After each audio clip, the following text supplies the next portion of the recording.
My time is money. I don't want to spend a lot of time with somebody who has no intention really of doing it. But if they're qualified financially, which we can ascertain pretty quickly, they have a desire to be their own boss, so to speak, start building a legacy, start building equity in a business of their own, then I'll be happy to work with them. And again, the franchise companies compensate me for bringing qualified people to them if they go forward. This is Dana Samuelson with the American Gold Exchange. You're listening to the Average Joe Finances Podcast with Mike Cavagioni.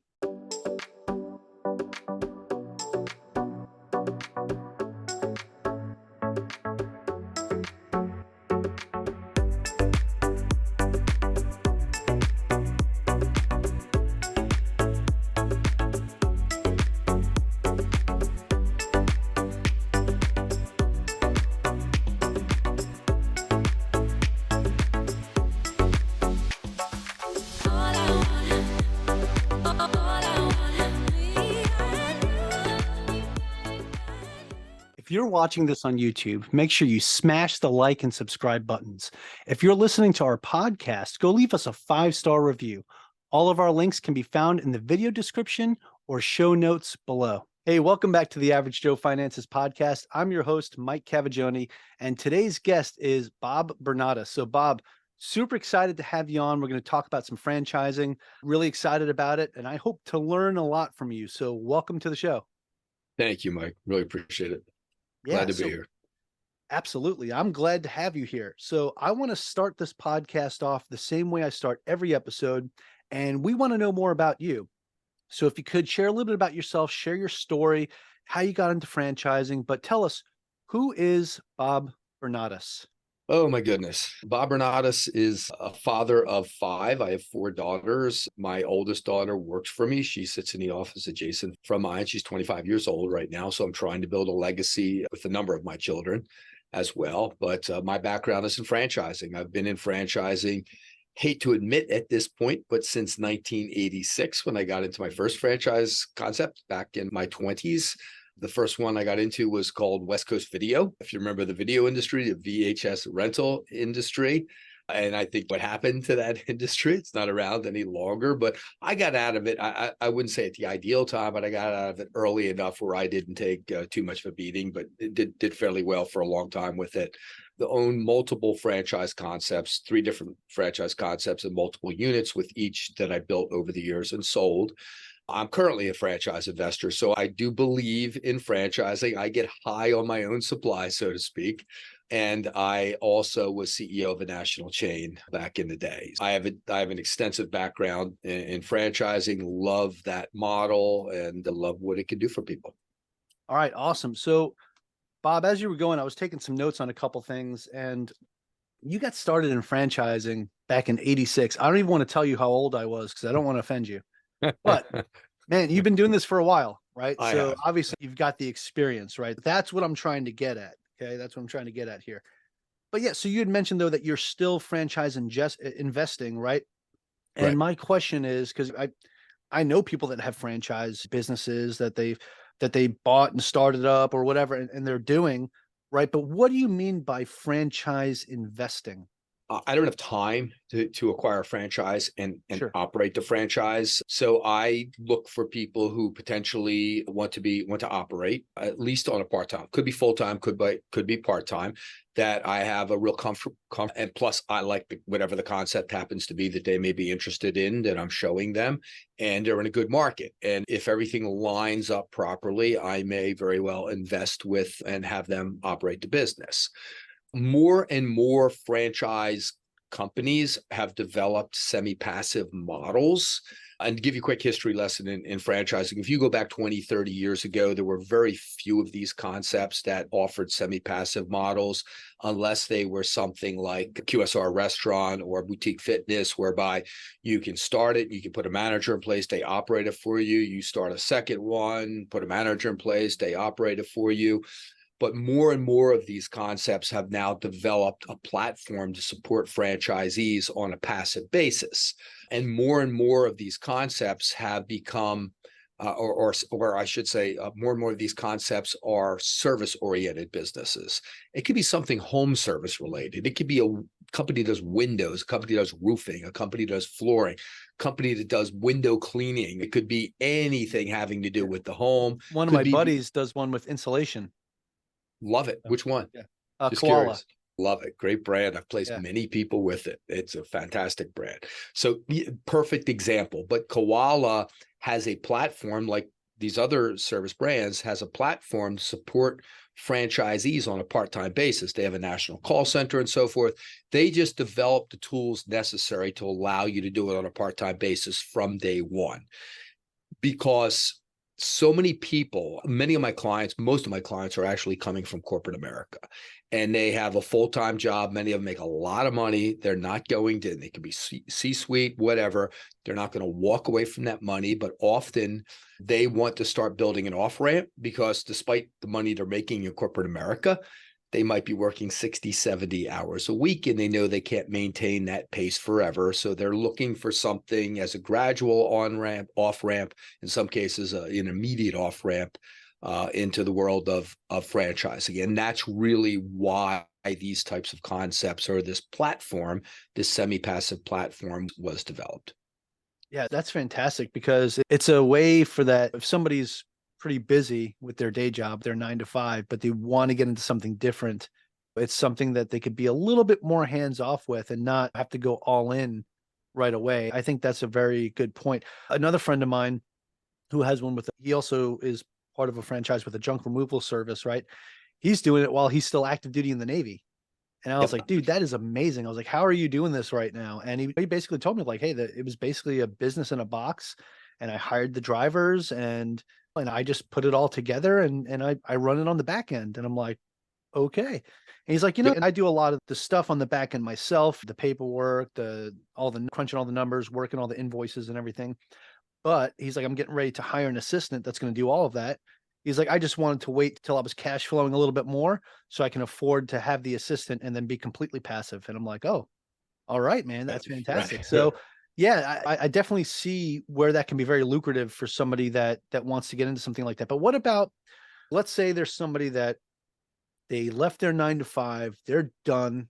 They don't want to go back to corporate America. They want to get into a franchise that they can go full hands-on, be operational.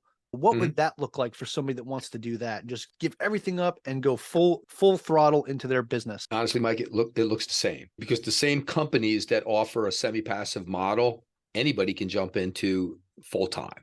They just, over time, they develop the additional tools but there's plenty of franchises also that want you to jump into it on a full-time, at least for the first year or two. Everything eventually becomes passive over time. Unless it's a linear model. What I'm doing right now in consulting, if I do this, I make money. If I stop doing it, I stop making money. But with most franchises, it's all about leveraging other people and leveraging the systems that the franchise company is setting up with you. What I am so attracted to, and well, let me back up. A lot of my clients, they also are real estate investors. And we always have this conversation. And I'm watching so many real estate investors now switch over to franchise investing. You are trading some of your time. But let's say you're a real estate investor and you're doing it residentially and you have a few properties and you're managing the properties. And usually in that situation, what I have found most real estate investors, they're treading water in terms of cash flow. It's a long-term play. It's a 15, maybe 20-year play. They're building equity in the properties. And if you bought before COVID, you're in a good place. Buying after COVID, maybe not so much. But from a cash flow standpoint, it's not exactly fantastic unless you're buying these outright or putting a lot of money down. What I love about franchising is you are trading some of your time. But with a semi-passive concept, it might be between 10 and 20 hours a week, but your returns are infinitely better. Your friend you mentioned owns a Koala insulation. Great concept. I'm sure he's doing really well with it. Oh yeah, he's expanded. He's got 10 areas now. It's insane. Started well, off with one, and now he's taking over the Midwest up there. Yeah. And I see this happen all the time with my clients and the ones that have jumped into it and were formerly real estate investors, they're reallocating funds. They're selling off properties and buying franchises in order to expand with franchises, just because the rate of return, the ROI, is so superior if you're willing to trade some of your time for that. But not only that, from an equity standpoint, franchise is building equity. The right franchise, of course, you can get into the wrong franchise, but if you work with somebody who knows what they're doing and you find the right franchise, you're building equity at a very rapid rate. Typically, you're going to see franchises. You build a franchise and you decide, hey, I want to sell the franchise. Usually, you're going to see somewhere between a 2 to 5 multiple of earnings, depending upon the model. So if you buy something like maybe for $200,000, you start to build it. And let's say in a couple, 3 years, you're driving $1 million top line, $1.25 million top line, and a $250,000 bottom line.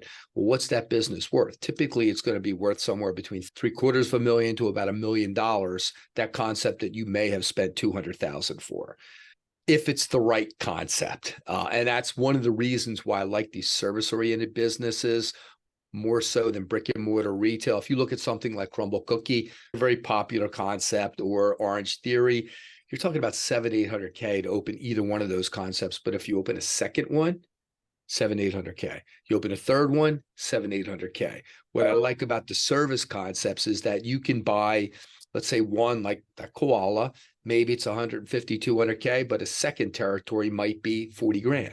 A third territory might be $30,000.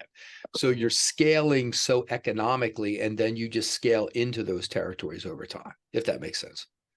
Yeah, no, that makes perfect sense too. That when you look at it from just the equity standpoint, now at the same time, you're expanding by getting these areas, you're expanding your business still under one umbrella versus opening up new locations.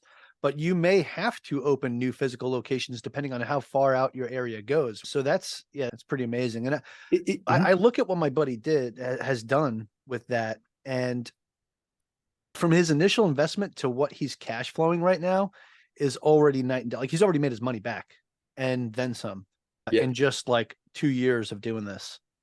Yep. And that's with those, and that, again, that's a service-oriented brand, and that's typically what I see. But to your point, what I also find interesting, you look at a brick and mortar retail type concept that requires, again, the Crumble Cookie. You open one. If you want to open a second one, you have another location. Open a third one, you have another location. Now, all of a sudden, you're at $2.5 million invested in it. Whereas most of these service-oriented concepts, you can have one centrally located facility, and it may just be an office. It may be a little bit of flex space. It may be a small warehouse with an office in it. And if it's centrally located, you can develop multiple territories, but that's your home base. And you don't have the build out. Typically, with build out in office or in a warehouse, it's very minimal. You're signing short-term leases as opposed to maybe a 5 or 10-year lease. When you go into brick and mortar retail has become so expensive. So that drives up the cost precipitously. Yeah, no, that's a great point. That's a fantastic point, because it's all those little back end expenses, I think, that'll catch up to somebody and catch you off guard, because you might just be looking at what the cost is to open up the franchise. Oh yeah, I could open up Orange Theory for $700,000. Yeah, okay, what about the property? What about where you're going to put it? That's not included in the cost. That's just the franchise cost. But yeah, it's a lot of little things that you wind up looking at something that you thought was $700,000, but really cost you about $2 million to put it all together, depending on where you're opening it. Now, if it was out here in Hawaii, it'll probably be that much, because real estate out here is very expensive. So. Yes, it is. No doubt. Okay, awesome. Now, with what you do as a franchise investor, now you've been doing this for quite some time. What would you say are some of the best options you've seen for folks that want to get into a franchise? Like some of the best part-time to build that passive income strategies that you've seen? I'm not going to name specific brands, but I know mostly like the service industry, right? Yeah, I'll give you an example. There's a concept that's out there right now that I've placed a lot of my clients in. I have a lot of clients that are currently in process with them. And what's important to also know, Mike, is you got to know what's behind it, because everything, the smoke and mirrors, if you go online and you start searching franchises, you don't know what you're getting. You're getting exactly what they want to show you. So knowing what's behind it, knowing what the unit economics of the brand looks like, knowing what the true opening cost of the brand looks like is important. But to your point, I'll give you one example. And there's a concept that I've showed a lot of my clients recently, and a number of them have jumped into it, does phenomenally well. And this is a B2B concept, but you can operate it out of a container, basically, but it's these temporary walls, meaning, so when a commercial contractor has a job, they get a job and they're going to do a renovation in a school, a hospital, a restaurant, whatever it happens to be. Typically, they're going in and they're going to section off the area where they're going to work because the business wants to stay open while the work is going on. Or a mall, you see this happen all the time. And they have to build walls, and they build drywall, sticks and drywall. Problem is, those building materials have become increasingly expensive since COVID. Plus, it takes time to put them up. Plus, it takes time to rip them down when it's all over. The concept, newer franchise that has been introduced, these walls go up. As a franchisee, basically, you are your people. Let's say you have a couple of people that are installing these walls. They go up typically in 2 days. They go down typically in 2 days. It's a rental concept. I like it specifically because it was very similar to the video rental business that I had. And I also had tanning salons, again, which is a rental type thing. You're buying equipment and you're renting time in those. So those tend to be really lucrative concepts. The unit economics on the one that I'm mentioning is phenomenal. It's hard to fathom because when you mention this to a lot of people, I can't wrap my head around it. But when you see the unit economics behind it and how simple it is to operate it, because you're going to store these things in like a container or in a rental space. And you have a vehicle, maybe a Sprinter van or a small truck that takes them around and you do the installs, but just big upsides to things that you never would think that even existed. Yeah, no, that sounds pretty lucrative. Okay, so I want to ask you something. I've had somebody else come on and talk franchises with me before, and I'm curious to what your answer is going to be on this, but why go with a franchise versus starting your own business? What are some of the advantages of doing the franchise versus a startup? Look, there's a lot of franchises. Honestly, Mike, I wouldn't go anywhere near. So maybe there's not that much of a difference. But with the better franchise companies, the success rate is infinitely higher than starting your own business. There was a study done by the Chamber of Commerce a number of years back, and they basically tracked a whole bunch of independent mom and pop stores that all opened, or businesses that all opened around the same time. They tracked them for a 5-year period. Concurrently, they tracked a whole bunch of franchises, different types of franchises that all opened roughly around the same time for that same concurrent 5-year period. At the end of 5 years, the independent businesses, 48% were still up and operating. Okay. The rest had failed, roughly half failed. With the franchises, 97% were still operating. In general, the success rate with franchises is infinitely higher than a mom and pop type of business that you might open. The other thing that I would suggest is that, look, there's a learning curve that you're going to go through. And that learning curve, if you're on your own trying to put something together, that learning curve can virtually go on forever. A franchise, you're buying already a pre-existing learning curve. You're buying power as well. Now, that learning curve, maybe the franchise company's only been operating for 5 years. Doesn't sound like a long time, but if it's 5 years times 100 franchises, all that data is flowing up to the franchise company. So the better companies are creating, as you said earlier, that business in a box that you're just not going to find trying to open something on your own and trying to figure it all out on your own and potentially making lots of mistakes that could be deadly mistakes.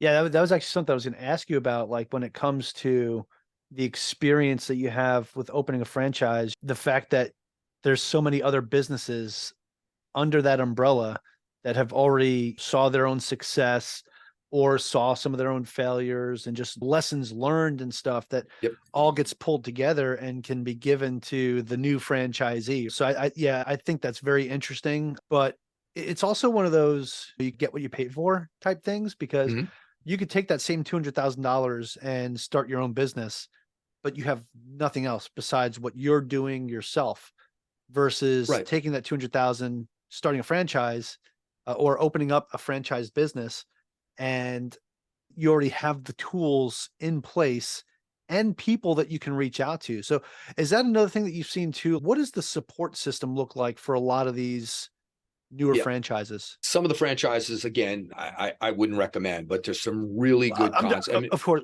I'm going to preface this with every question that I ask you is about franchises that you would recommend. Okay. Typically I'll work with the top 10, 15% in any given category of franchising, but the support tools that these companies have available. Number one, you have access to a lot of information. You have access to other franchisees. You have access to groups that work together. Maybe you'll have a local group that you work with franchisees, but you could potentially reach out to any franchisee around the country and ask them, hey, how are you able to do this? And all this data is flowing up to the franchise company. And typically this information is being imparted to all new franchisees coming into the system. Hit me with that question again, Mike. But I want to make sure I'm answering it completely. Oh yeah, that answers it, because I'm looking for what some of those advantages are that you have opening up a franchise versus starting your own business, and just what that kind of looks like with the top companies that you work with. So yeah, you had mentioned that you're going to have access to more information. Yeah, that you have access to the other franchisees to ask them right. what's worked for them and things like that. And do you notice, or some of the ones that you work with, do they ever do like any type of national conferences and get-togethers to, hey, here's what some of our top franchisees in our industry, here's what they're doing, here's what our top performers are doing, and here's how they got there type deal, like to share that with everybody else? All the better franchise companies are in fact doing that, but it goes so far beyond that, in that they will have regional councils where you'll get together with other franchisees in your region. Plus, they'll have conference calls to go on a regular basis, and you'll be able to ask questions on the conference call, share best practices, and so forth. Another big advantage is the buying power. So again, it's always posed to me, wow, I have to pay this franchise fee of $50,000 or $60,000. I just save that money and put that into, yeah, but you don't have the buying power. Okay. If that company has 500 franchises, they're buying materials or services or whatever is needed for a franchise way less than you can buy as a mom and pop trying to develop those relationships with vendors. So there's so much more than goes into it than just, hey, am I going to hang my own shingle? Or am I going to go for? I honestly, over the years, I've gone both routes. I've opened a couple of independent companies. One failed, one made it. I've never failed with a franchise, but my success level with the franchises were infinitely higher as well. So I love franchising as a model, as long as you connect with the right franchise companies, know what to look for, which ones have the things that are going to make you more successful than the next company. And what they all really boil down to is the unit economics. How well are these franchises going to do? Because you can cover up for a lot of sins if these things are making a lot of money. I often run into clients who are specifically looking for some category of franchising. I term these people ideologues, not for lack of a better term, in that, hey, they have a dog. They love their dog, so they want to be in something pet related. Not always the best choice. So on the other end of the spectrum, I work with a lot of clients who simply say, Bob, show me the best financial opportunities in franchising. If I'm given that latitude, I love working in that space. Okay, semi-absentee, best financial opportunities. That's exactly what I will show a client, because first and foremost, you have to be successful. Because if you get into something that's your passion and you don't do as well financially as you would have hoped, you can learn to hate your passion. Oh yeah, absolutely. So actually, Bob, I want to ask you, like, how do you actually approach that when you have clients that come to you and they say, okay, I love my dog, I love my cat, I want to do something working with animals. How would you break it down to them to let them know, hey, I understand your passion, and if you get into this, the potential for you to make more cash would be over here, but if you got into this is what this looks like. How do you break it down to them to make them understand that it might not be a good fit for them? Honestly, Mike, I'm direct with that, and I will just tell them, I'll pose the question to them, do you want to make money? If making money is I like important that to question. you, you may want to not look. There's some good, not to knock on the pet industry, some really good pet franchises. The ones that do well tend to be really expensive concepts, $1.5 million, $2 million concepts. And there's some really good other pet franchise, they do fine. But if someone comes to me and they're willing to be open-minded and say, Bob, just show me, here's what I have to work with. I don't want to exceed $250,000 in total cost to open this franchise. I have $75K that I can put into it. That's one example. It could be millions, but as an example, $75K, $250 total all-in cost, don't want to exceed it. Then I'm going to show them concepts that have the best financial opportunity that would fit within those parameters. I also, if they need financing, I work with the top franchise lending sources out there.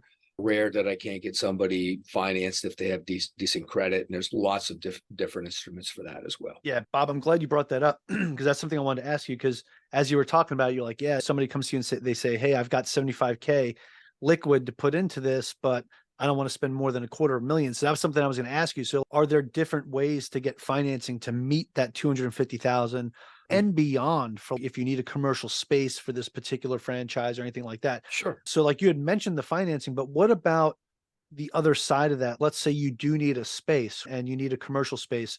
Do you have resources to help somebody find the space, or also fund and finance the space as well?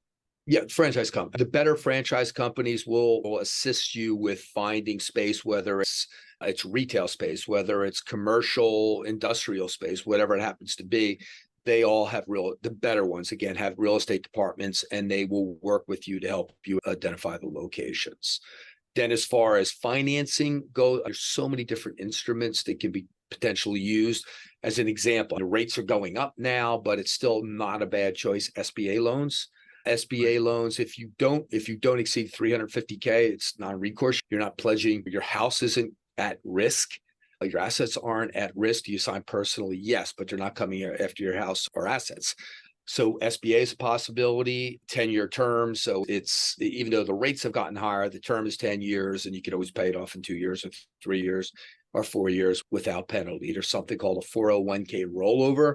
Even half the accountants out there don't know what it is, but you're rolling funds from a 401k or an IRA into a business without taxation, without penalty, without interest. Okay, so there's a few different ways we could potentially go. And that's very interesting. I didn't, yeah, I didn't know you can actually roll that over into. Are you talking about like rolling it over into paying off the loan? If somebody has an SBA loan and they're rolling it over to pay off the loan for the business, or they're rolling it over to fund their business? They're rolling it up. You could roll it over to pay off a loan, but typically you're rolling it over to fund your business. And to be able to do it without taxation, as long as it has to be done in a certain way. And there's entities out there that I can introduce clients to that will help them. They'll help them do that and show them how to set that up and make sure they stay in compliance, filing the proper paperwork and so forth. But my clients that have a substantial 401k, and they can, if they control it, if they're not employed by that employer anymore, or if they're of a certain age, they or if it's in an IRA, they can roll it into a business. Oh, so this could be done with a 401k or an IRA. So the 401k, Correct. They obviously can't be working with that company anymore. But that's very interesting. I had no idea you can do that. So obviously you need to get a CPA to help you with something like that. But that's pretty amazing that you can actually, because if you think about it, you think about your 401k, you think about your IRA, you think about what your rate of return is on that. Right. And then if you were to take that money and put it into a franchise where you're seeing 100% rate of return for a lot of these within 2 years, that's what I've seen my friends do. They got their money back in 2 years or less. That's 100% rate of return. So that's amazing right there. So what was your friend's investment? What was your friend's investment in that? In what? In Koala? Well, he's got 10 areas now. Yeah. Okay. So his initial, I don't know what I think his initial was like 140-ish or something like that. Yeah. He made it back really quick. Then my other buddy, he's got the junk removal service, and he's already, right now for this year, what he's going to net in profit is already more than halfway paying what he put into this business for the truck, for the franchise fee, everything. And I'm like, holy crap, dude, that's amazing. But yeah, the fact that that's a powerful tool, though, that you can actually roll over your 401k and IRA, and you think about that rate of return you can get versus leaving it in the stock Right. market or in index funds or ETFs, which are safe and pretty strong Mhm. things to invest in if you want to get a nice retirement in 20, 30, 40 years, where you can get that same return in a couple years with a franchise, at least Yep. what it sounds like to me. So that's pretty amazing. As long I as you can land see on the why right a lot of real franchise. estate investors are making that shift. Yes. It's a seismic shift at this Yeah. point. So many of my clients that are in real estate now have shifted so much funds over to franchising. Yeah, that's pretty amazing, Bob. Yeah, so now I'd like to know a little bit about what you actually do when it comes to helping people get into a franchise, right? Because obviously that's what you do, right? You pair people up with the right franchise for them. Correct. Now, what does this look like if somebody comes to you and says, "Hey, Bob, this is what I want to do. I don't really care what space I get into. I've got this much money to put into it. This is the kind of rate of return I'm looking at. This is the market I'm in." What kind of questions are you asking them to make sure you place them in that right fit that's going to get them that rate of return that they're looking for? Yeah. The first thing I do is I spend some time to get to know them. I'll ask them to complete a confidential questionnaire. It's going to take them about 20, 30 minutes to do, but Okay. that gives me the initial information I need on them to start doing my job properly. That'll be followed by a consultation. I'll spend maybe an hour or so with them reviewing the confidential questionnaire, and I'll have lots and lots of questions for them. I take all the information that they share with me in the confidential questionnaire and the information they gave me during the consultation, and I build what I call a profile. Usually I put it in writing. It's usually 2 or 3 pages, but it's a profile of who they are and what's going to drive them and what potentially could be good fits for them. I use that to start matching them with franchise concepts that I think will be a good fit. I may start out behind the scenes with looking at 100 different franchises. I do my territory checks. Depending upon where they are in the country, often the territory check is going to cut at least half of them out. Okay, it's already going to be sold in their market, could be more. That's why I do that many to begin with. But then I'll try to whittle the list down further on their behalf. And by the time we do the next call, the next Zoom call, which will last about 75 minutes to an hour, I'll probably have it down to about a half dozen concepts that I think will be excellent fits for them.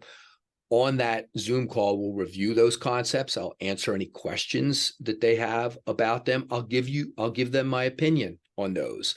At the end of the call, I'll say, Mike, let's try to pare this list down further, maybe to the top 2, possibly 3, to dive into more deeply. We don't want to try to look at too many at a time. It will be overwhelming for you. Once they've identified 2 or 3 they like the best, we can always come back to the others. Let's start with these 2 or 3, then we take a deeper dive into those and learn about them. The process when I engage with a client generally is going to run somewhere between 8 to 12 to 16 weeks. Could be longer. Sometimes we're starting and stopping and so forth, but typically that's the time frame, and hopefully we can find something that's going to be a good fit. My service is actually free to the candidates that I work with. My industry is very similar to the real estate industry. Franchise companies compensate me for bringing qualified candidates to them. I will never put somebody in front of a franchise company unless they check all the boxes that the franchise companies are looking for. And if you compare that to the way most people are looking for franchises, they go online, get incredibly frustrated, but to go online, they're looking at a million different franchises out there. They're reaching out to some will get back to them, some won't, some they're going to be qualified for, some are not going to be qualified for. Franchise companies, 95% of the people coming to those franchise companies end up not being qualified. So the franchise companies waste a lot of time. So they prefer to work with a qualified consultant like myself. Awesome. That's great. I really appreciate you showing me and explaining each one of those steps that you take to find the qualified candidates, but also find the right franchise for them. It's pretty much like playing matchmaker, and that's exactly what you're doing. You're finding the right fit. But like being a real estate agent, you don't get paid till the deal closes. Correct. Yeah, it also is important that you're talking to somebody that's taking it very seriously, which is why I assume the questionnaire is something that you use to weed out somebody who's just like a tire kicker versus someone who's, okay, I want to buy the car. Yeah. Yeah, my time is money. I don't want to spend a Exactly. lot of time with somebody who has no intention really of doing it. But if they're qualified financially, which we can ascertain pretty quickly, they have a desire to be their own boss, so to speak, start building a legacy, start building equity in a business of their own, then I'll be happy to work with them. And again, Nice. the franchise companies compensate me for bringing qualified people to them if they go forward. All right, Bob. Yeah, that's fantastic. It's good to get down into the weeds and see what you do behind the scenes, because for people that are listening right now and they're like, maybe franchising is something I want to get into. And then they hear that and they're like, okay, I need to make sure I'm serious before I even think about dipping my toe into the water. I want to make sure that if I dip my toe into the water, I'm committing to dive in. So Yep. that, I think that's another important thing too. I like to use analogies. Sorry, I'm all over the place with that. No, But that's you great. know, but Yeah. yeah, Bob. Okay, so this has been great. I'd like to transition this into something that I call the final round. It's where I'm going to Mhm. ask you the same 4 questions I ask everybody that comes on the show, and it gives us a good idea of how Bob is under a little bit of pressure. So if you're ready No, to go, we'll all get right. that party started. Are there right and wrong answers?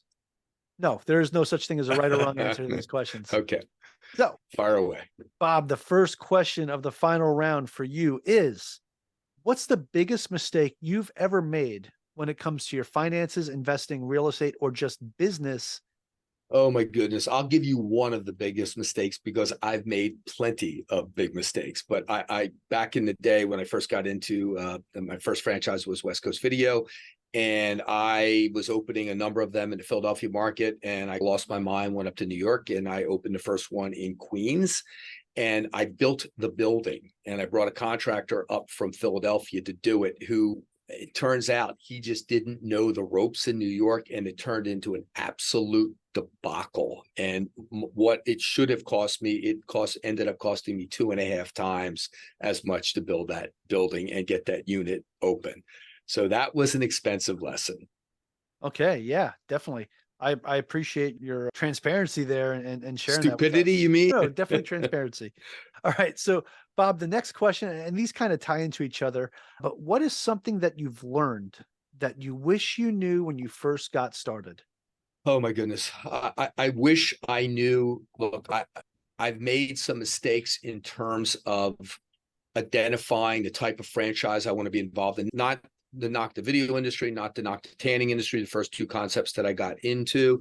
But I think I would have taken it in a different direction. I wish I had a mentor or an expert, someone who could have guided me through that process, steered me in the right direction, because otherwise you're throwing darts. At least I was in my situation. It fortunately worked out pretty good for me, but it could have worked out a heck of a lot better when, in retrospect, when I look back and looked at some of the concepts that I passed up on and I could have gotten involved in, but I just didn't know enough about it. Sure. Yeah, that makes perfect sense. And it's one of the things I talk about a lot on here too, is having the right person be your mentor and how important that is to have somebody that you can lean on. So definitely appreciate that answer as well. Bob, the next question is, do you have any tips or tricks that you would recommend to someone that is just getting started out today? Yeah, I would be very cautious about going online and searching for franchises that way if your intent is to find a franchise concept. If you have an advisor, a trusted advisor, you can certainly go to them. Be aware that many, be it accountant, be it a lawyer, they're not necessarily franchise experts, but they may be able to give you some direction. I would look for someone who's a franchise expert. Do your due diligence, find the right person. There's plenty of people out there that call themselves franchise experts and maybe are with a group that provided some training to them, some organization, and they spent 2 weeks learning about franchising. They're given a certificate saying now you're a franchise expert, and they know nothing about franchising. So really dive in, look at what the advisor's background is. How long or how much of experience do they have in franchising? How many businesses have they owned? Do they really know what the heck they're talking about? Yeah. Okay. That's a great advice right there. Great tip for anybody that's starting out, making sure that you have the right person in your corner, right? Just because they're an expert in doing your taxes and working out your finances does not necessarily mean they know what they're talking about when it comes to franchises. And that's I why I couldn't think it's agree more. always important that at least for me, like my network, I always like to say that I know a guy, right? If there's something in a particular field, I know a guy. I know somebody I can talk to that specializes in that specific thing, right? Just lawyers. You can use a lawyer from any walk of life to draw you up a power of attorney or a will or whatever it is.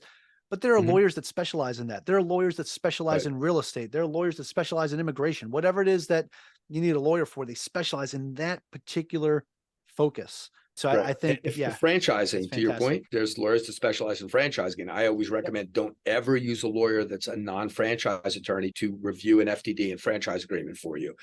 It's going to, in the long run, it's going to end up costing you more because first they have to learn franchise law, which most of them have no idea what it's about and understand the real nuance of it before they can really advise you properly. They're going to say, yeah, we could take care of that. And what they're going to be doing is actually going, reading their manuals and Exactly. Googling Yeah. things and this. You got to watch out for that. So yeah, definitely appreciate that as well. Okay, Bob, the final question of the final round. Do you have a favorite business, investing, or real estate related book or podcast or both? Well, E-Myth, which really addresses franchising. There's the E-Myth and E-Myth Revisited. A lot of the same things were covered in the E-Myth Revisited. So if somebody was going to get one of those books, I'd suggest the E-Myth Revisited. But it really gives you some great insight into the world of franchising. Okay, yeah, great recommendation. I've actually heard this recommendation before, so that one's definitely on my list. I'm gonna I'm get not that original. soon. Definitely gonna read that. Yeah. Bob, that is it for the final round. Pat yourself on the back. You survived. Fantastic job.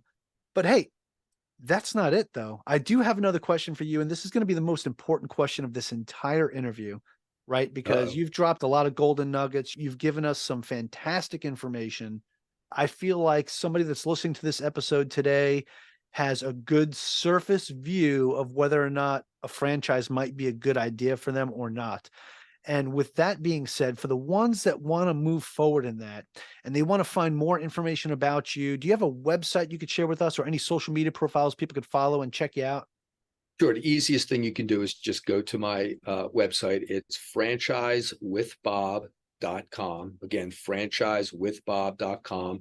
Lots of information on there. You can connect with me directly and we can potentially set up an initial 30-minute call and just take temperature and see if it makes sense for us to work together. But you'll find lots of resources and information on the website. Awesome. Franchisewithbob.com. That doesn't seem too hard to type out, but I will make sure that's in the show notes so it's easier for my listeners to copy and paste or click away. The only thing I ask is that you don't do it if you're driving right now. So Bob, this has been absolutely phenomenal.